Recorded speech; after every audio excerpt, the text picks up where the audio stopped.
Hello students, in this video I am going to cover one section of CAT 2019 paper slot 2 and I have already discussed question number 1 to 17 in my previous video. So in this video I will cover question number 18 to 34. Fine. So let's start with question number 18. So question number 18 was the base of a regular pyramid is a square and each side of the other four sides is an equilateral triangle. So basically this base is a square and this triangle, let me label it A, B, C. This is an equilateral triangle. Fine. So and the side is given as 20. So this is 20, this is 20, since the base is square, and since this ABC is an equilateral triangle, so these values are also 20 only. Now we need to find the vertical height of the pyramid. We need to find this height. Fine. We need to find this A and let us suppose this point to be D. AD we need to find. Now suppose I join this B to D. Now this angle will be 90 degree. Fine. अब देखिए बच्चों ये जो square है तो BD क्या है उसके half of the diagonal of square. अब यदि स्क्वायर की साइड इज 20 तो उसका डायगोनल कितना होगा 20√2 और डायगोनल का हाफ जो कि BD है तो BD कितना हो जाएगा 10√2. फाइन. तो this length is 10√2. This length is AB is 20. Now, if we apply Pythagoras theorem in triangle ABD, so we will get AD square plus BD square is equal to AB square. Fine. So AD we need to calculate AD. BD square 10√2 square and AB square is 20 square. So this is 400. This will be 100 into 2, that will be 200 and plus AD square. So AD square from here comes out to be 200 or AD will be root of 200 which is nothing but 10√2. So first option is the correct one. Moving to next question. X is a real number and we need to find the range of X. In fact domain है ना, what all values of X can we substitute over here. तो देखो बच्चों इसमें दो हमको properties use करनी पड़ेगी क्योंकि एक तो रूट के अंदर हमेशा पॉजिटिव वैल्यू होनी चाहिए, एक लॉग की जो भी वैल्यू होती है सपोज लॉग y है तो this y should be greater than 0. Fine है ना, तो ग्रेटर देन 0 होना चाहिए. तो दो हम केसेस लेंगे. ओके सो सबसे पहले हम लॉग के अंदर जो वैल्यू है इसको पॉजिटिव करते हैं. मैं केस फर्स्ट यहाँ पे लिख देता हूं जिसमें हम लॉग के अंदर वाली वैल्यू को पॉजिटिव रखेंगे. लॉग के अंदर वाली वैल्यू क्या है, अब log base e 4x minus x square over 3. Now this must be greater than 0. Fine. और in fact greater than equal to 0 क्योंकि जो रूट के अंदर है वो 0 भी हो सकता है, बस नेगेटिव नहीं होना चाहिए. राइट. तो पॉजिटिव या 0 भी हो सकता है. फाइन. तो इसको अपन सॉल्व करें तो क्या मैं log 0 को log 1 लिख सकता हूं. क्यों लिखा ऐसा मैंने, जिससे मैं कंपेयर कर पाऊंगा easily. 4x minus x square upon 3. ना दोनों साइड log है टू द बेस e तो मैं कंपेयर कर सकता हूं. कंपेयर करके हम लिख सकते हैं 4x minus x square over 3 should be greater than equal to 1 और 4x minus x square should be greater than equal to 3. Further इसको लिखें तो x square 4x minus x square minus 3 must be greater than equal to 0. इसके factors करके यदि हम इसे लिखेंगे तो ये आएगा x minus 1 into x minus 3 must be less than 0. Fine. अब देखो बच्चों दो नंबर्स का प्रोडक्ट लेस देन 0 है और यहाँ इक्वल टू लगाना भूल गया मैं, इक्वल टू भी आएगा. फाइन. तो दो नंबर्स लेस देन 0 है इक्वल टू 0, इसका मतलब दो का प्रोडक्ट नेगेटिव लाना है. तो किस केस में पॉसिबल है, या तो दोनों नेगेटिव हो, दोनों के साइन डिफरेंट हो, तो x minus 1 ग्रेटर देन 0 हो और x minus 3 लेस देन 0 हो. इक्वल टू भी कर सकते हैं. तो यहाँ पर x greater than equal to 1 और x less than equal to 3. तो इससे एक वैल्यू रेंज मिल गई x की 1 से लेकर 3 के बीच में. ये फर्स्ट इसका भी a पार्ट था. अच्छा ऐसा भी तो हो सकता है कि x minus 1 less than equal to 0 हो और x minus 3 greater than equal to 0. Sign ही तो डिफरेंट करने हैं हमें. इसको सॉल्व करते हैं तो आता है x less than equal to 1 and x greater than equal to 3. x 1 से छोटा और 3 से बड़ा हो ये तो पॉसिबल ही नहीं. फाइन. तो अभी जो हमको आंसर मिल रहा है वो ये मिल रहा है कि x की value should be from 1 to 3 both inclusive equal to be है, क्योंकि तो इसको हम फर्स्ट इक्वेशन मार्क कर देते हैं एक बार। अभी तक ये फाइनल आंसर ऑलरेडी ऑप्शन है, पर हम ये फाइनल आंसर मार्क नहीं कर सकते हैं। रीजन भी, अभी जो हमको ये वाला पार्ट था ना कि लॉग के अंदर वाली वैल्यू भी ग्रेटर देन 0 होनी चाहिए, वो भी तो सॉल्व करना है। अब लॉग के अंदर की क्या वैल्यू है बच्चों, यहाँ पर है 4x minus x square over 3। अब ये भी ग्रेटर देन 0 होना चाहिए। फाइन, तो इसको सॉल्व करें तो आएगा 4x माइनस एक्स स्क्वायर। अब 3 पॉजिटिव उधर जाके मल्टीप्लाई किया जा सकता है, ग्रेटर देन 0। x कॉमन ले, x into 4 minus x should be greater than 0। अभी पॉजिटिव है तो इसमें भी दो केस बनेंगे, या तो दोनों पॉजिटिव हो x greater than 0 and 4 minus x greater than 0, या दोनों नेगेटिव होंगे तो भी काम हो जाएगा। तो इसका एक केस देखते हैं पहले, x greater than 0 and x greater than 4। Fine, तो इससे अपना आंसर आ गया कि x should be from 4 to infinity. 4 से बड़ा होकर इंफिनिटी तक कुछ भी जा सकता है, ठीक है। और दूसरा यदि हम केस सॉल्व करें, और यहाँ पे एक बच्चों छोटी सी मिस्टेक होगी, x लेस देन 4 आएगा। तो x 0 से बड़ा और 4 से छोटा हो तो हमारी रेंज क्या आ गई x की, 0 से 4 आ गई। फाइन, ठीक है। और यहाँ दूसरा केस ले अपन, यदि कि दोनों ही नेगेटिव हो तो भी उनका प्रोडक्ट पॉजिटिव हो जाएगा ना, तो दोनों को ही नेगेटिव ले लें, ठीक है। तो x लेस देन 0 हो और x ग्रेटर देन 4 हो। ये केस तो पॉसिबल ही नहीं है कि 0 से छोटा और 4 से बड़ा हो। तो यहां से हमको मिल गया कि 0 से 4 के बीच की वैल्यू होनी चाहिए। This is our second equation. अब हमें क्या आंसर देना है, हमको एक ऐसा आंसर देना है जो फर्स्ट इक्वेशन को भी सेटिस्फाई करे, जो सेकंड इक्वेशन को भी सेटिस्फाई करे। तो फर्स्ट इक्वेशन कह रही है x 1 से 3 के बीच में होना चाहिए, बोथ इंक्लूसिव। सेकंड इक्वेशन कह रही है x 0 से 4 के बीच में होना चाहिए, ना 0 को इंक्लूड किया ना 4 को इंक्लूड किया है। तो इन दोनों का इंटरसेक्शन क्या आ जाएगा कि x की value should be from 1 to 3। हमारा आंसर क्या होगा, x की वैल्यू 1 के इक्वल भी हो सकती है और उससे बड़ी, या 3 के इक्वल या उससे छोटी। So the option correct one is option C. Fine. So moving to next question, question number 20. Let ABC be a right angle triangle with hypotenuse BC. So let me label it first. This is B, this is C, and this is right angled at A. And the length of BC is 20. If AP is perpendicular on BC, AP is perpendicular on BC, then we need to find the maximum possible length of AP. Fine, इस AP की maximum length क्या हो सकती है वो हमें find करना है। बच्चों ये क्वेश्चन एक बहुत ही अच्छे कांसेप्ट पे बेस्ड है, मैं आपको डिस्कस करता हूं आप लोगों से। See, area of triangle ABC. ABC का जो ट्रायंगल है, क्या मैं उसको लिख सकता हूं हाफ बेस इनटू हाइट। तो हाफ, यदि मैं बीसी को बेस कंसीडर करें, यदि if I consider BC as base, तो half base into height, and height is what, let this be h मान लेता हूं इसको मैं, तो यहाँ पे p की जगह h लिख देते हैं, ठीक है। ओके, अब यदि मैं एरिया ऑफ ट्रायंगल दूसरे तरीके से कंसीडर करूं, एरिया ऑफ ट्रायंगल एबीसी, यदि मैं एबी को, ये भी तो एंगल 90 डिग्री है, तो इसको भी बेस मान के इसको परपेंडिकुलर मान सकते हैं, एसी को बेस और एबी को परपेंडिकुलर। तो उसको मैं लिख सकता हूं half AC into AB. Fine, अब मैं एसी को एक बार के लिए ए मान लेता हूं, इसको बी मान लेता हूं, तो इसका एरिया हो गया हाफ एबी, ठीक है बच्चों। अच्छा, अब हमें क्या करना है, इस ट्रायंगल के एरिया को मैक्सिमाइज करना है।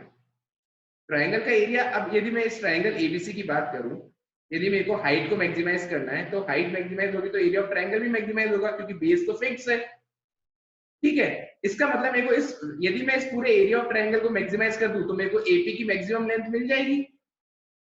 आप समझ रहे हैं, क्योंकि देखो यहाँ पर मुझको इस एक्सप्रेशन में h को मैक्सिमाइज करना है, और h मैक्सिमाइज होगा तो एरिया ऑफ ट्रायंगल भी मैक्सिमाइज होगा।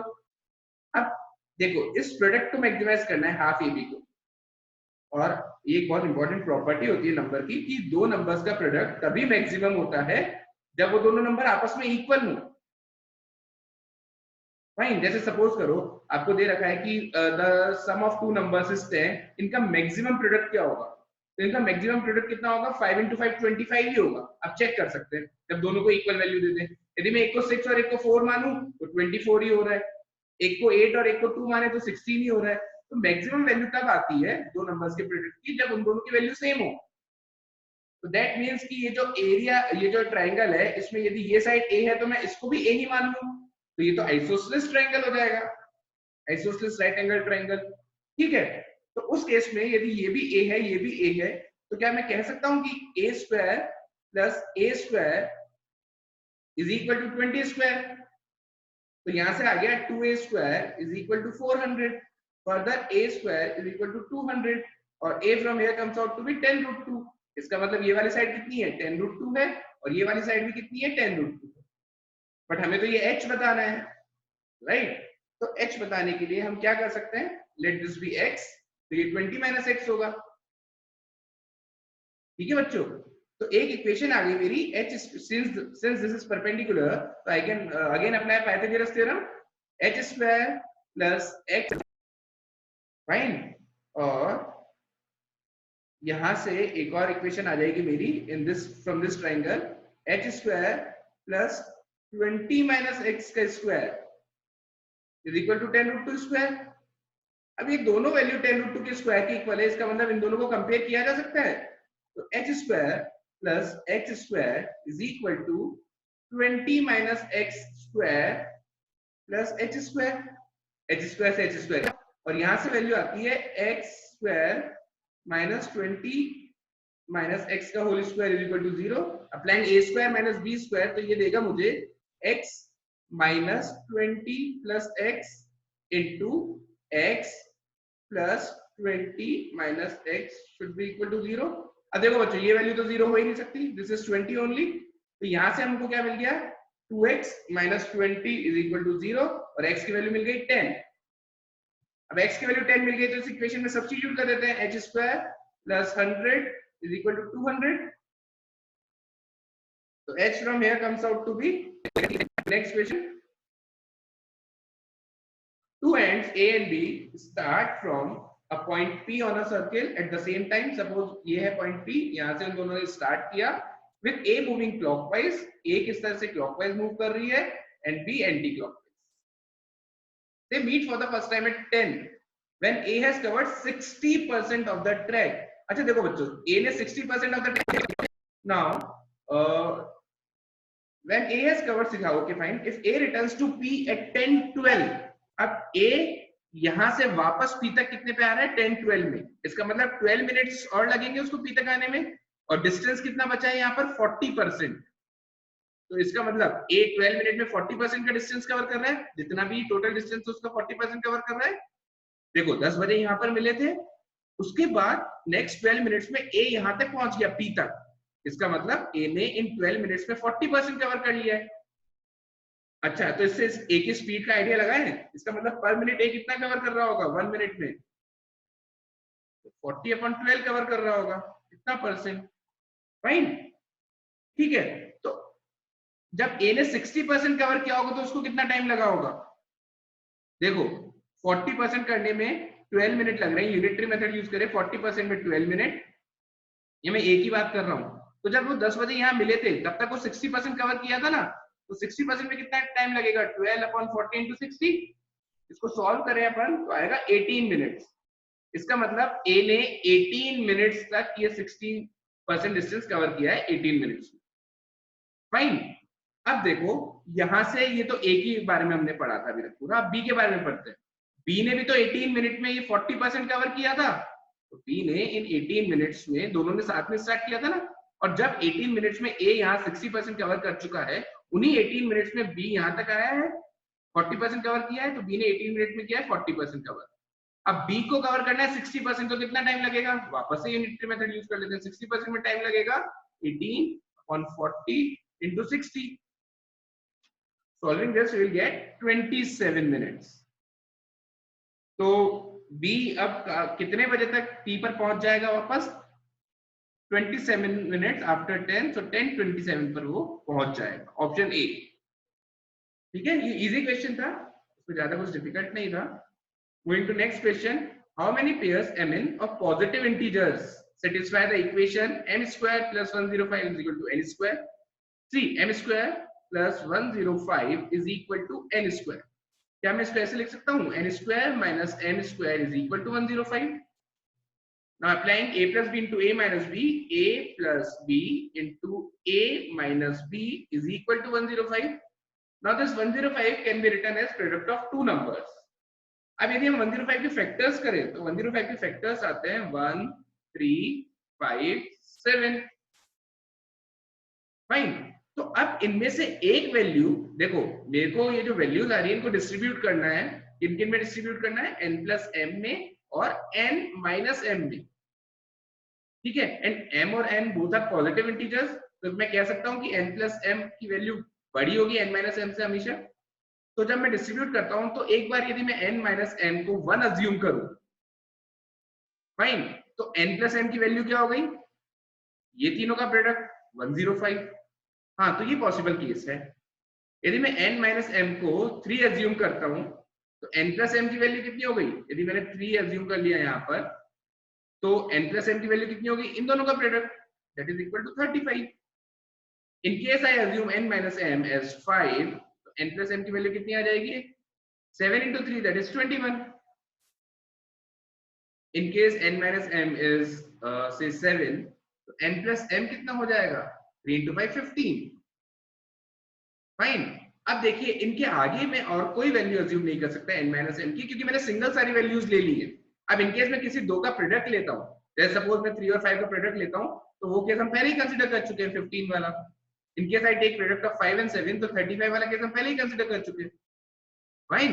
तो overall 4 pair of values are possible. Fine. This was typing type question है ना. तो इसका answer is 4. Moving to next question. Okay, so the salaries of Ramesh, Ganesh and Rajesh, Ramesh, Ganesh and Rajesh were in ratio 6:5:7 in 2010 and in the ratio of 3:4:3 in 2015. If Ramesh's salary increased by 25%, then the percentage increase in Rajesh's salary we need to find out. See, Ramesh की salary 25% हुई है, तो let us assume this to be 6x, 5x and then this will be 7x. Fine. इसको 3y, 4y और again 3y मान लेते हैं. अच्छा, हमको पता है कि the salary of Ramesh is increase by 25%. इसका मतलब जो 3y है ये 125% होगा इसका, जो उसकी सैलरी थी 2010 में उसका. Solving this will find a relation between x and y. तो यहां से y की वैल्यू आ जाएगी, this will be 2 times, तो y comes out to be 5/2 times of x. अच्छा, y की वैल्यू आ गई तो इन वैल्यूज को भी अपन x के टर्म्स में सब्स्टिट्यूट कर लेते हैं.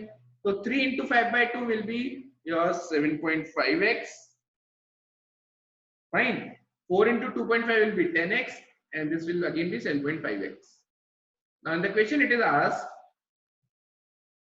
percentage increase in Rajesh's salary. We need to find the percentage increase in salary of Rajesh and we need to find the closest answer. तो देखिए राजेश की सैलरी 7x से 7.5x हो गई है, तो the increment is of 0.5 and the increment is of 7 over 7x, increment of 0.5x over 7x, and to find the percentage हम 100 से multiply करते हैं.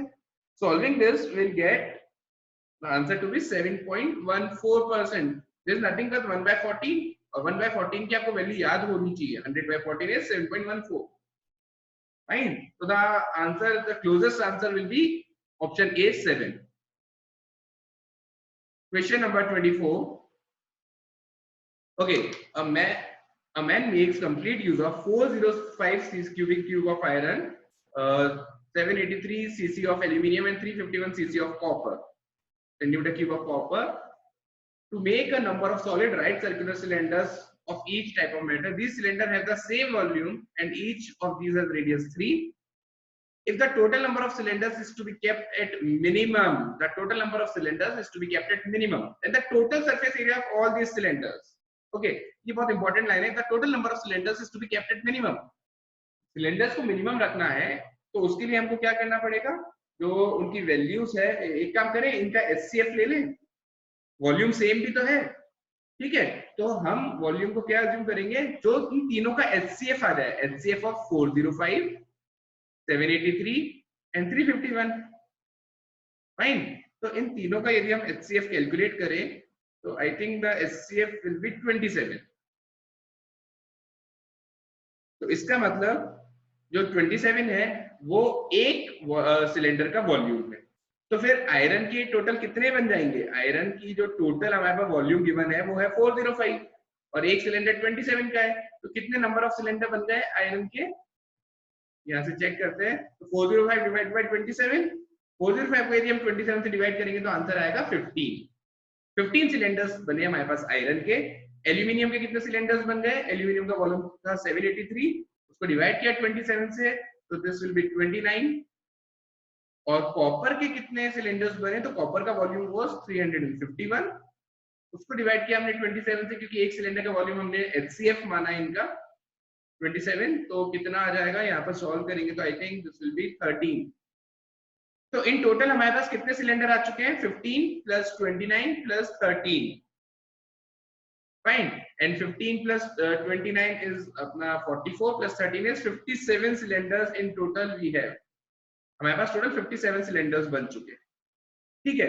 अब देखिए the cylinders have the same volume, वो हमने ले ही लिया था, सबका वॉल्यूम 27 माना था। 27 इसलिए माना था HCF क्योंकि हमको जो सिलेंडर्स थे उनको मिनिमम रखना था, ठीक है। तो हर एक का वॉल्यूम हम ज्यादा से ज्यादा रखना चाहते थे, इसलिए हमने उनका HCF ले लिया था नंबर्स का। Total surface area of all this cylinder. अच्छा, उससे पहले एक और बात, इनका रेडियस आपको 3 दे रखा है। अब सरफेस एरिया निकालना है तो हमको हाइट को भी हमको कैलकुलेट करना पड़ेगा। अब यहां से देखते हैं, देखिए आयरन के 15 सिलेंडर्स थे और हर एक सिलेंडर का यदि मैं वॉल्यूम कैलकुलेट करूं तो वो होगा पाई आर स्क्वायर एच, फाइन। मैं यहां से एच की वैल्यू निकाल लेता हूं क्योंकि इसका टोटल वॉल्यूम आपको 405 दे रखा है, तो यहां से we can calculate the value of H, और वैल्यू ऑफ एच हर सिलेंडर के लिए सेम रहने वाली है, ठीक है। क्योंकि हम जो सिलेंडर बना रहे हैं वो सारे आइडेंटिकल बना रहे हैं, तो एक से एच की वैल्यू मिल गई, तो चाहे वो आयरन का हो, चाहे वो एल्यूमिनियम का हो, चाहे वो कॉपर का हो, एच की वैल्यू तो सेम ही रहेगी। तो यहाँ से हम सॉल्व करते हैं।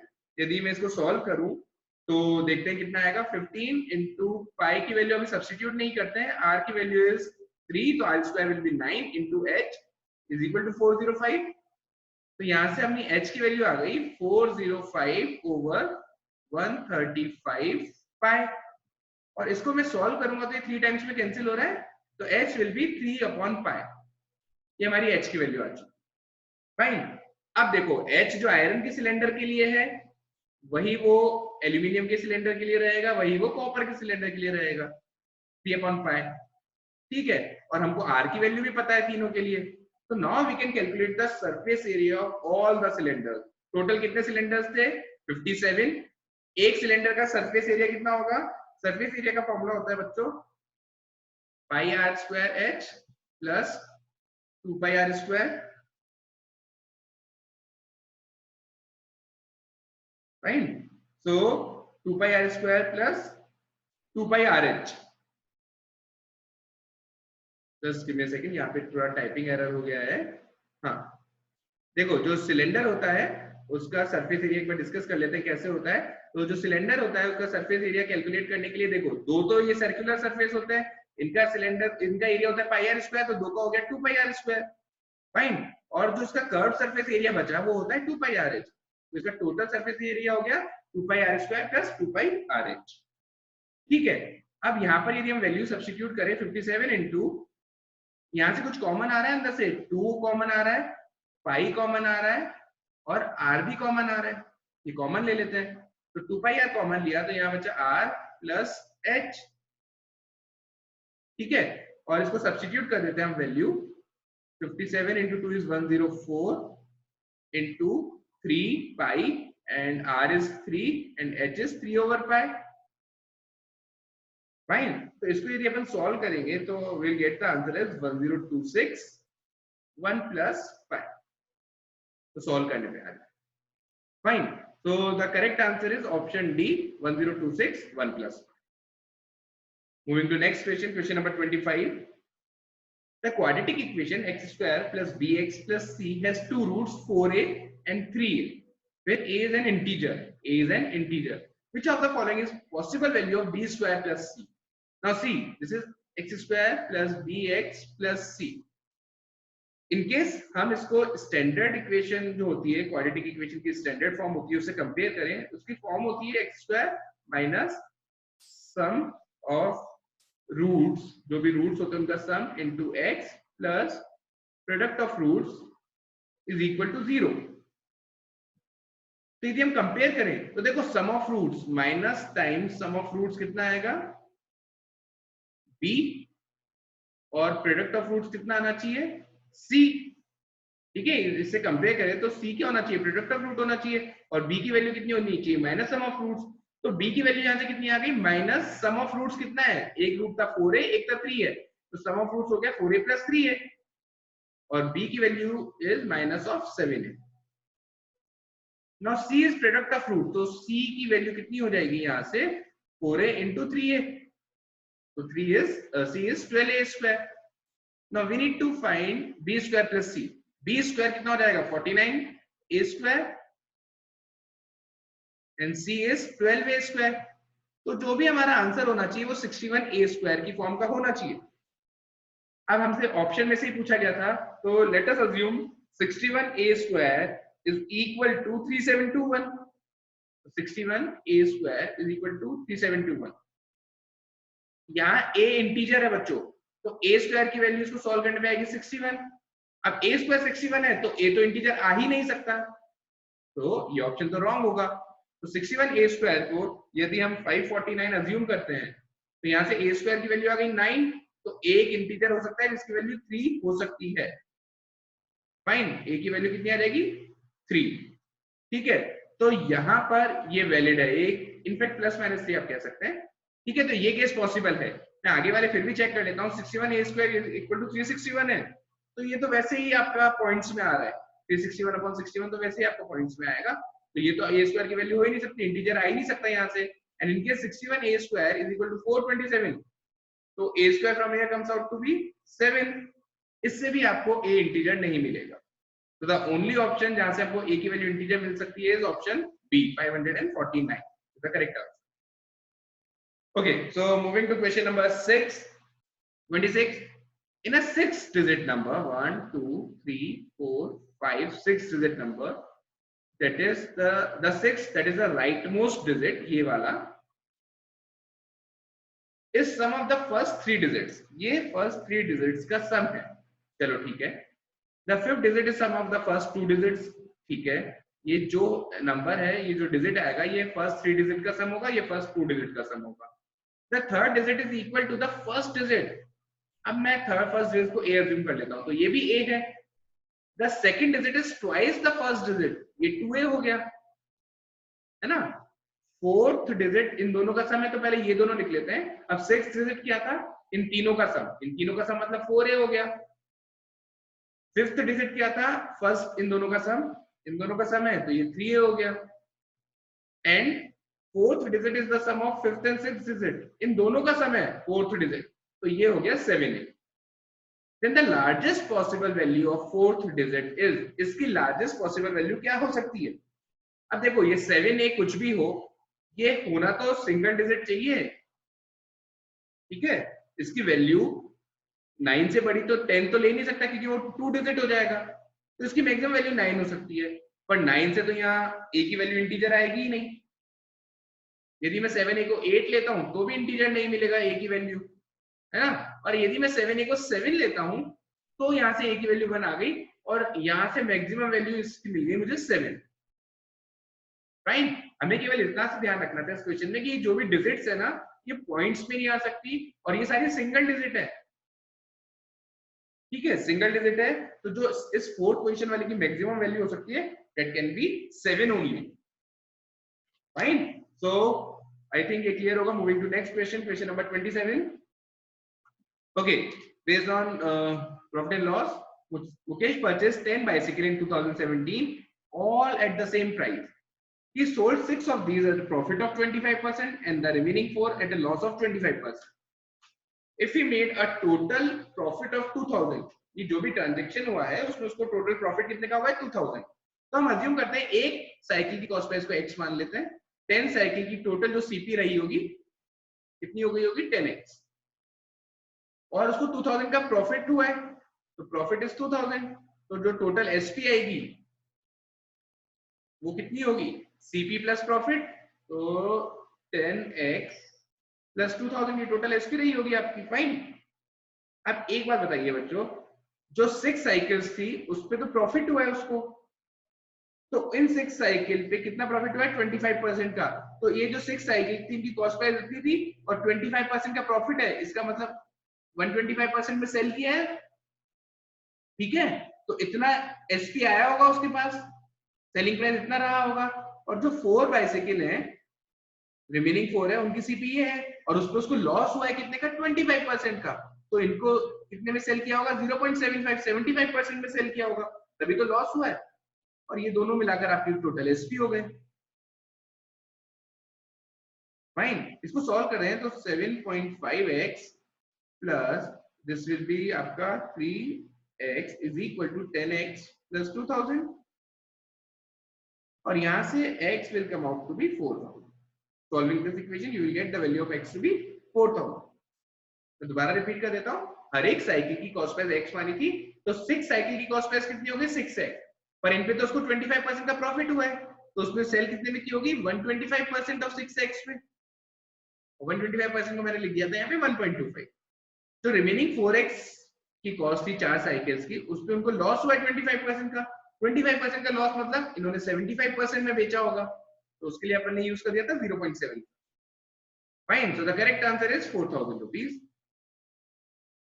Moving to next question, question number 28. The number of common terms in two sequences. दो APs given है आपको. First AP is 15, 19, 23, 27 and so on. The second AP is 14, 19, 24, 29 and so on.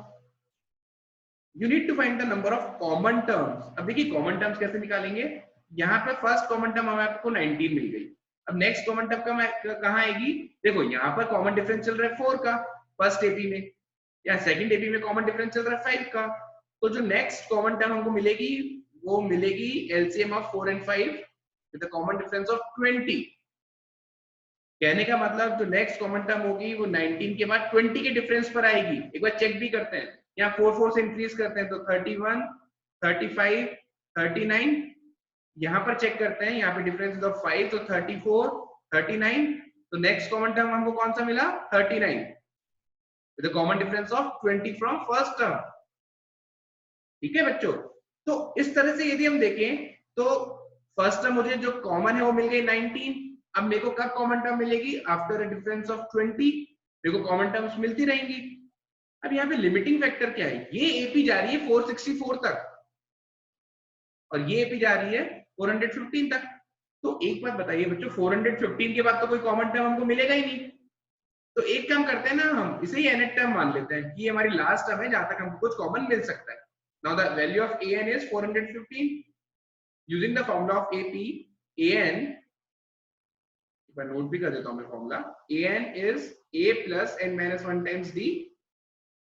तो an here is 415 a plus n, we need to find out number of terms कितनी रहेंगी, and d is 20. Fine. तो 415 में से यदि 19 subtract करेंगे तो this will be 396 and this is equal to n minus 1 times 20. So n minus 1 from here comes out to be 396 by 20 which is 19.8 और n comes out to be 20.8. अब देखिए n is number of terms, so it cannot be in fraction or in points, decimal में हो ही नहीं सकता। तो जो n की मैक्सिमम वैल्यू है that can be equal to 20 only। ठीक है ना, 20.8 तो हम वैल्यू ले नहीं सकते, नंबर ऑफ टर्म्स है, तो the maximum value of n can be 20 only। So the correct answer is option A, 20। Okay, moving to next question. So the sum of this series is given as 5280. So this series is like 2n plus 1 plus 2n plus 3 and so on till 2n plus 47. So how many terms are there? From 1 to 47 we need to find only odd number of terms. We are taking only odd number of terms। 1 के बाद हमने 2 नहीं लिया है, 1, 3, 5। तो total number of terms आ जाएंगी 24। 24 terms are there। तो एक बार बताइए बच्चों, ये 2n भी 24 टाइम्स आया होगा? हर टर्म में एक बार आ रहा है 2n and there are 24 terms, तो ये 2n 24 टाइम्स आया होगा, तो इसका सम कितना हो गया होगा? 2n into 24। और बाकी क्या बचा 1 + 3 + 5 + 7 एंड सो ऑन टिल 47। ठीक है, हमने क्या किया 2n को सेपरेट कर लिया और जो नंबर्स बचे थे उनको सेपरेट कर लिया। नाउ दिस इज 48n और सम ऑफ फर्स्ट n, ये सारे ऑड नंबर्स हैं। तो देखो यदि कि मैं केवल एक ऑड नंबर लेता हूं तो सम कितना आता है 1 ही आता है। यदि मैं 2 ऑड नंबर्स ले लेता हूं तो सम कितना आता है 4 व्हिच इज 2 स्क्वायर। यदि मैं 3 ऑड नंबर्स ले लेता हूं तो सम आता है 9 व्हिच इज 3 का स्क्वायर। इसका मतलब मैं जितने भी ऑड नंबर ले रहा हूं सम कितना आएगा उसका स्क्वायर आएगा। Now since these are 24 terms तो इन सब का सम कितना होगा 24 का square and this is given to us as 5280। इनका सम आपको 5280 दे रखा है। फाइन, तो यहां से सॉल्व करें यदि अपन 48n + 576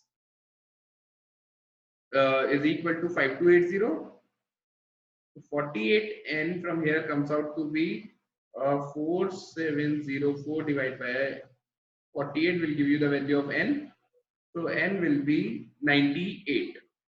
n की वैल्यू 98 हो गई। ठीक है बच्चों, तो इंपॉर्टेंट पॉइंट क्या था इसमें, ये आपको आना चाहिए कि the sum of first n odd numbers is equal to n square. n terms है यदि तो कितना हो जाएगा n स्क्वायर उसका।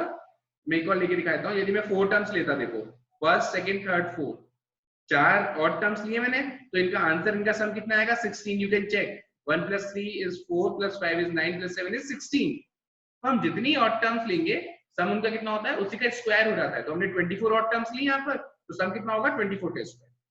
फाइन, अब हमें कैलकुलेट क्या करना था, we need to calculate 1 + 2 + 3 and so on till n। now n is 98, so we need to calculate 1 + 2 + 3 till 98। now this is basically the sum of first and natural numbers, the formula of which is n into n + 1 by 2। you must be knowing that इसका सम होता है n into n + 1 by 2।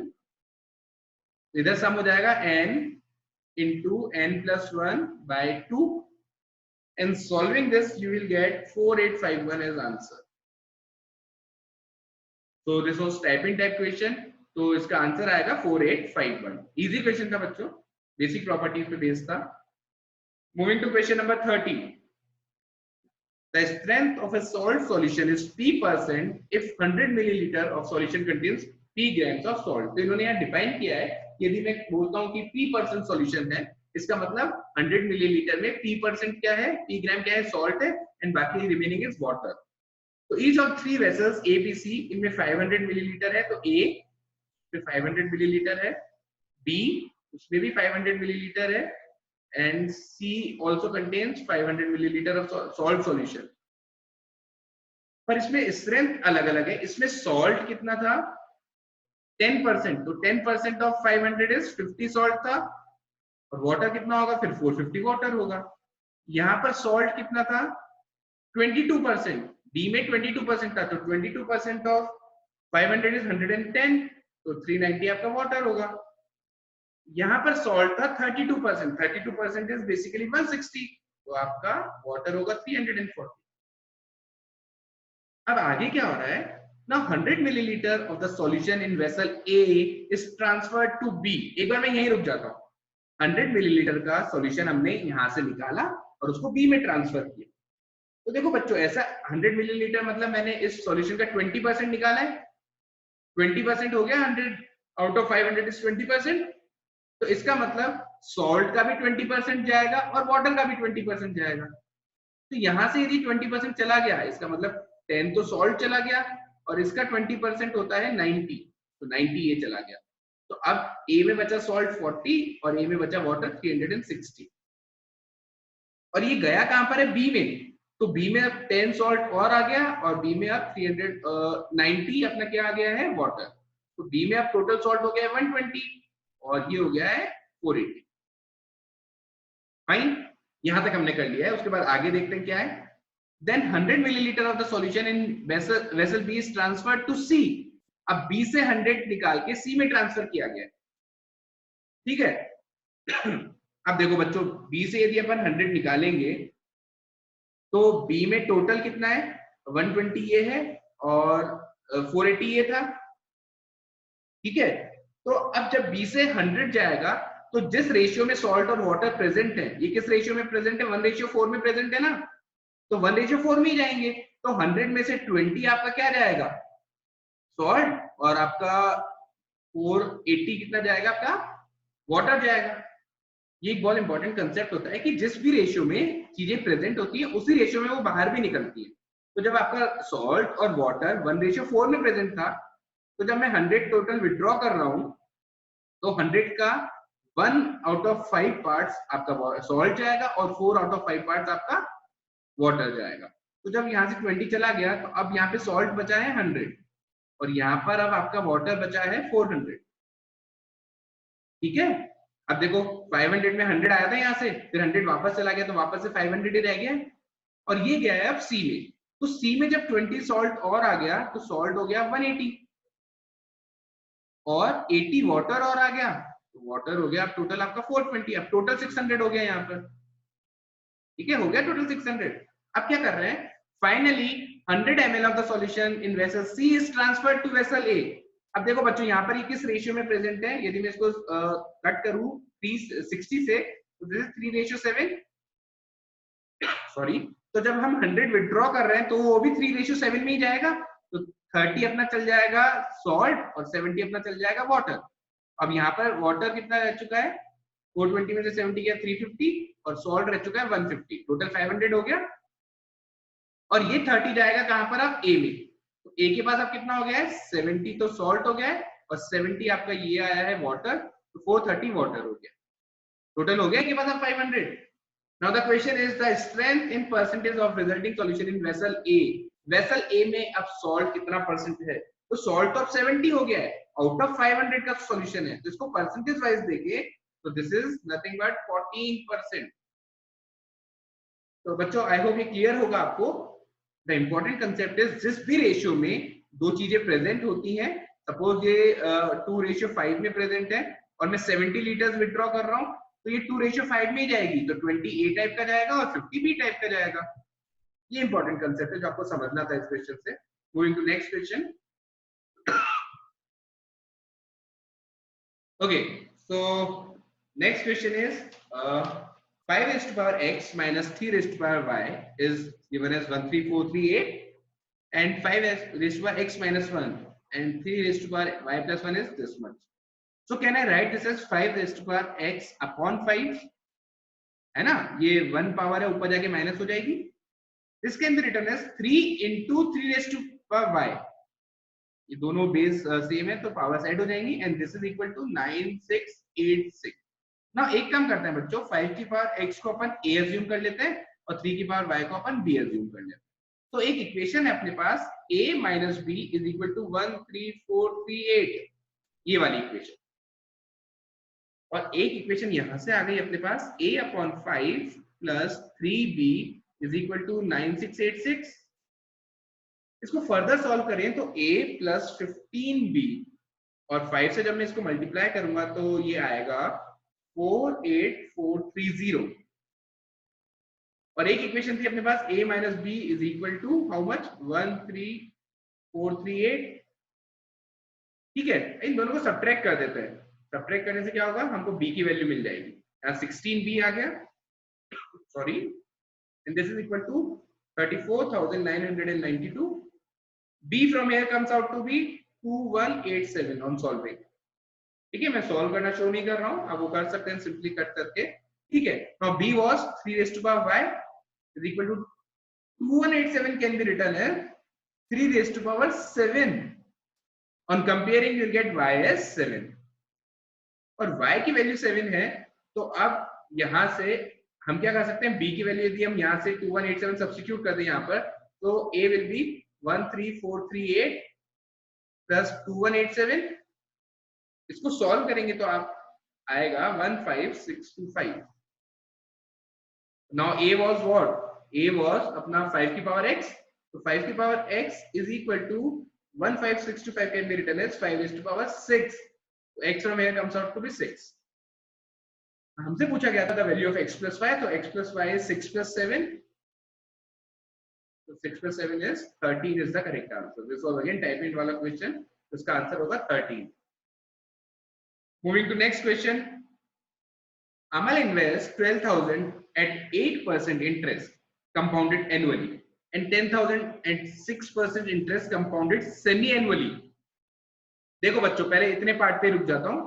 For 1 year जब उसने 8% interest मिल रहा है उसको compounded annually for 1 year, तो उसको इंटरेस्ट कितना मिलेगा? 12,000 इंटू 8%. ठीक है, तो ये कितना हो गया अपने पास? इसको सॉल्व करें तो आता है 960 रुपीज. यहां से उसको इंटरेस्ट मिलेगा. फाइन. अब दूसरा जो 10,000 वाला पार्ट था उसने इन्वेस्ट किया है at 6% per annum compounded semi annually. तो कंपाउंडेड सेमी एनुअली होगा तो हम रेट को हाफ कर देंगे, रेट को 3 मानेंगे और टाइम को 2 इयर्स मानेंगे, 2 हाफ इयर्स. ठीक है, क्योंकि एक ईयर में 2 हाफ इयर्स होते हैं ना. तो उस केस में जो हमको इंटरेस्ट मिलेगा वो कितना मिलेगा? यदि मैं यहां से आपको डायरेक्ट सॉल्व करके बताऊं तो इसका फॉर्मूला एक डायरेक्ट यूज कर सकते हैं. a plus b plus a b by 100 will give you the final rate of percent. जैसे कि यदि हम आपको यहां से समझाना चाहें तो 100 रुपीज है मेरे पास, उसको मेरे को 3% मिल रहा है, तो मेरे को कितना मिल जाएगा? 103 मिल जाएगा आफ्टर फर्स्ट हाफ ईयर. और अब जो नेक्स्ट हाफ ईयर है उस पे इसका भी 3% इंटरेस्ट और मिलेगा मुझे, तो दैट विल बी 3.09 इनफैक्ट. तो जो टोटल मुझे मिलेगा वो कितना मिल जाएगा? 106.09. तो ओवरऑल मुझे कितना इंटरेस्ट मिल गया है? 6.09% का, यदि आप डायरेक्ट इसको सॉल्व करना चाहें. ठीक है, तो इस पे यदि मैं डायरेक्ट 6.09% का इंटरेस्ट निकाल लेता हूं तो कितना आ जाएगा? इसको सॉल्व करेंगे तो I think it will be equal to 00 से 00 कैंसिल करते हैं अपन, तो 609 रुपीज. ठीक है बच्चों, तो टोटल इंटरेस्ट उसको कितना मिल गया? 1569 रुपीज उसको टोटल इंटरेस्ट मिल चुका है. Fine. Now Bimal invests money at 7.5% simple interest for 1 year और उन दोनों को सेम अमाउंट ऑफ इंटरेस्ट मिला था. तो बिमल का अमाउंट कितना? तो बिमल ने सपोज x रुपीज इन्वेस्ट किए और उसका रेट ऑफ इंटरेस्ट है 7.5% पर ईयर, तो उसको इतना इंटरेस्ट मिलेगा. और इंटरेस्ट किसके इक्वल आना चाहिए? 1569 के इक्वल. तो x from here comes out to be 1569 into 100 over 7.5. इसको सॉल्व करेंगे यदि आप तो you will get the answer of x is 20,920 rupees. Type in वाला क्वेश्चन था तो इसका आंसर इज 20,920. तो इस क्वेश्चन से जो हम सीख सकते हैं वो ये है कि जब 2 साल का 2 बार का इंटरेस्ट कैलकुलेट करना था तो हमने कैसे किया. बाकी तो बहुत सब कुछ इजी है इस क्वेश्चन में. देखो बच्चों, यदि डायरेक्ट मेरे को 1 ईयर का 6% मिलता कंपाउंड इंटरेस्ट तो मेरे को 6% ही मिलता. पर जब मैं इसको कंपाउंडेड हाफ ईयरली कर रहा हूँ इसका मतलब मेरा टाइम तो हो गया है 2 हाफ इयर्स और मेरी रेट ऑफ इंटरेस्ट हो गई इफेक्टिव 3%. रेट को भी तो हाफ करना पड़ेगा ना. तो जब इसको सॉल्व करेंगे तो a plus b plus a b by 100 ये फॉर्मूला आपको नेट रेट ऑफ इंटरेस्ट दे देगा. तो a plus b plus a b by 100. तो दिस इज 6.09% जो हमने यहाँ पे यूज किया. फाइन. तो आई होप ये क्लियर होगा आपको. Moving to next question. Question number 33. A shopkeeper sells 2 tables, each procured at cost price P, to Amal and Asim at a profit of 20% and at a loss of 20% respectively. Amal sells his table to Bimal at profit of 30% while Asim sells his table to Varun at a loss of 30%. एक काम करते हैं, step wise चलते हैं. इस P को मैं कुछ 100 के टर्म्स में अज्यूम कर लेता हूँ थोड़ा क्वेश्चन इजी करने के लिए. तो एक शॉपकीपर था, उसने कितने में खरीदी? 100 A मान लेता हूँ. 100 A उसकी कॉस्ट प्राइस. ठीक है, अब उसने क्या किया? एक टेबल तो उसने सेल की है अमल को, एक टेबल उसने सेल की है आसिम को. अच्छा, अमल से उसने लिया है 20% का प्रॉफिट, तो अमल को आई थिंक उसने सेल की होगी 120 A में और आसिम से उसको 20% का लॉस हुआ है तो आसिम को उसने 80 A में सेल की होगी. ठीक है बच्चों, अब क्या हुआ? Amal sells his table to Bimal. Amal ने अपनी टेबल की है बिमल को कितने पे? Profit of 30%. तो इस पे 30%, 120 का 30% कितना होता है? 36. तो इसने आई थिंक दी होगी 156 A में. और आसिम ने अपनी टेबल दी है किसको? वरुण को. Loss of 30%. तो 80 A का 30% हो जाएगा 24 A. तो इसने दी होगी 56 A में. 80 में से 24 माइनस कर देंगे तो 56 A. If the amount paid by Bimal and Varun are X and Y, Bimal का X है और इसका Y है और P को हमने 100 माना ही था स्टार्टिंग में, तो हमको वैल्यू बतानी है X minus Y over P की। तो X is 156A minus Y is 56A and P was 100A, तो this is 100A over 100A। तो P की वैल्यू कितनी, सॉरी इस एक्सप्रेशन की वैल्यू कितनी आ गई यहाँ से 1। तो the correct answer is option A. तो बच्चों कभी भी ऐसे क्वेश्चन आ जाए तो उनको स्टेप वाइज करिए, पार्ट्स में ब्रेक कर करके करिए, वो इजी लगने लगेगा। फाइन। तो moving to last question of this paper, John gets ₹57 per hour of regular work and ₹114 per hour for overtime work। तो रेगुलर वर्क के उसको मिलते हैं ₹57 per hour और ओवर टाइम के मिलते हैं उसको 114 double rupees per hour। He works altogether for 172 hours and his income from overtime is 15% of his income from regular hours। तो मैं अज्यूम करता हूं कि उसने x hours तो रेगुलर वर्क किया होगा और 172 माइनस x hours उसने आपका ओवर टाइम किया होगा। तो यहाँ से उसकी इनकम कितनी हुई होगी पर आवर का 57, तो 57x रुपीज उसकी इनकम हुई होगी और यहाँ से उसकी इनकम कितनी हुई होगी 114 रुपीज मिलता है ओवर टाइम के पर आवर के, और कितने आवर्स वर्क किया है उसने 172 माइनस x आवर्स वर्क किया है, तो इतनी इनकम यहाँ से हुई होगी ओवर टाइम की। His income from overtime is 15% of his income from regular hours। तो ये जो वैल्यू है ना, ये रेगुलर वाले का 15% है। फाइन। तो बच्चों बहुत इजी इक्वेशन मिल चुकी है हमको, जिसको सॉल्व करके we need to find the value of x। तो देखो 57 से ये 2 टाइम्स में कट होता है। फाइन, इसको और सिंप्लीफाई करें तो 5 से 3 में, 5 से 20 में, तो this is 3x is equal to 40 into 172। इसको सॉल्व मत करिए, ऐसे रहने दीजिए, माइनस 40x। तो देखिए 43x is equal to 40 into 172। अब देखिए क्या बेनिफिट होता है इसको मल्टीप्लाई नहीं करने का। यहाँ से x की वैल्यू कितनी आ गई 40 इंटू 172 ओवर 43, और ये 43 से सीधे 4 टाइम्स में कट हो रहा है। So x from here comes out to be 160। How many hours did he work overtime? उसने overtime कितना वर्क किया था 172 minus x hours, तो उसका overtime था 12 hours। फाइन, तो बहुत इजी क्वेश्चन था ये भी कैट के अकॉर्डिंग देखा जाए तो। सो आई होप बच्चों आपको सारे डाउट्स क्लियर होंगे। So this was all about quant section of CAT 2019. So I will be coming with more such videos. Thank you so much for watching. In case आपका कोई भी डाउट है तो आप हमारी वेबसाइट पे से हमारा कॉन्टेक्ट नंबर ले सकते हैं, आप हमसे बात कर सकते हैं, अपने डाउट्स क्लियर कर सकते हैं। ठीक है, थैंक यू सो मच।